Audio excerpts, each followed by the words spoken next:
क्षेत्र का वर्णन है। इच्छा द्वेषा सुखम दुखम संघातश्चेतना धृति एतत् क्षेत्रम समासेन सविकार उदाहरण। भगवान कहते हैं हमारे शरीर के अंदर जिस प्रकार की इच्छाएं और आसक्ति होती है वैसे ही बुद्धि के अंदर प्रभाव पड़ता है। यदि हम संसार की वस्तुओं से संतुष्ट होकर के उनके पीछे भागना बंद कर देते हैं तो हमें अंदर से आत्म शांति मिलने लगती है। जितना भी हमारे पास में हो जाए, अरब खरब लक्ष्मी उदय आज तक राज, जितना भी किसी के पास में भी हो गया हो उसको देखो उसमें संतुष्टि नहीं मिल पाती, क्योंकि इच्छा और कुछ प्राप्त करने की बनी रहती है। इसलिए भगवान ने सबसे पहले कहा कि तुम अपनी इच्छाओं को शांत कर लो तो तुम्हारे जैसा कोई भी व्यक्ति सुखी नहीं। एक राजा घूम रहा था, मरुस्थल में देखा कि महात्मा रेत में आनंद से लेट करके और सूर्य की किरणों को बढ़िया झेल रहे थे, ताप रहे थे। राजा को देख करके लगा कि ये बड़ा दया का पात्र है, इसके ऊपर कृपा करना चाहिए। तो उसने कहा कि तुम मेरे महल में चलो। उसने कहा उससे क्या होगा?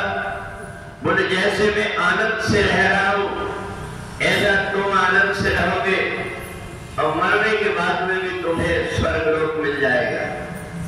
उसने कहा आनंद तो अभी भी मेरे पास, और मरने के बाद सुख की स्वर्ग की किसने देखा? अभी ही मैं स्वर्ग में हूं, तो मरने के बाद पता नहीं तुम स्वर्ग मिलेगा कि नहीं मिलेगा, परंतु अभी ही मैं स्वर्ग में। तो जिस व्यक्ति ने अपनी इच्छा को त्याग दिया, परमात्मा की इच्छा में इच्छा मिला दिया, उसे इधर उधर भटकना नहीं पड़ता। शरीर को कौन कौन सी प्रकृति है जो विचलित कर देती है भगवान ने बताया।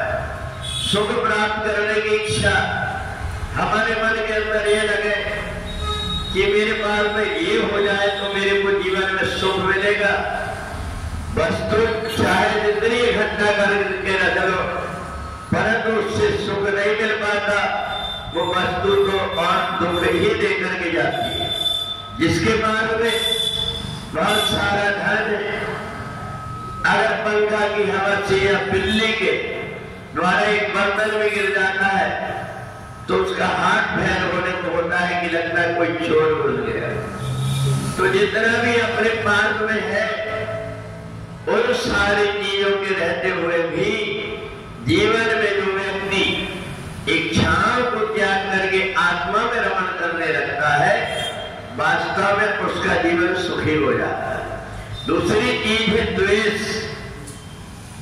अगर हम संसार में सुख की इच्छा नहीं रखते तो दुख से भी द्वेष मत करो। जो भी परिस्थिति आती है उन सब में सम बनने की कोशिश करो। न कोई अपना न कोई पराया, न तो मित्र न तो शत्रु। अगर हमने मित्र बनाया तो भी झंझट है, शत्रु बनाया तो भी झंझट है। इसलिए भगवान ने कहा ये जो हमारा शरीर है इसके आनंद को ये छीन लेते हैं। मान अपमान, सुख दुख, मेरा तेरा और इच्छा और द्वेष, ये 8 प्रकार की जो प्रकृति है ये शरीर में आई तो मन भी और बुद्धि भी विचलित हो जाता है। इसलिए जो व्यक्ति अपनी इच्छाओं को शांत करके परमात्मा में समर्पित कर लेता है वो जी सुख की अनुभूति करता है और उसको मरकर के स्वर्ग प्राप्ति की नहीं बल्कि इसी लोक में रह करके वो स्वर्ग में रहने की अनुभूति प्राप्त कर लेता है। बोले वृंदावन बिहारी लाल की।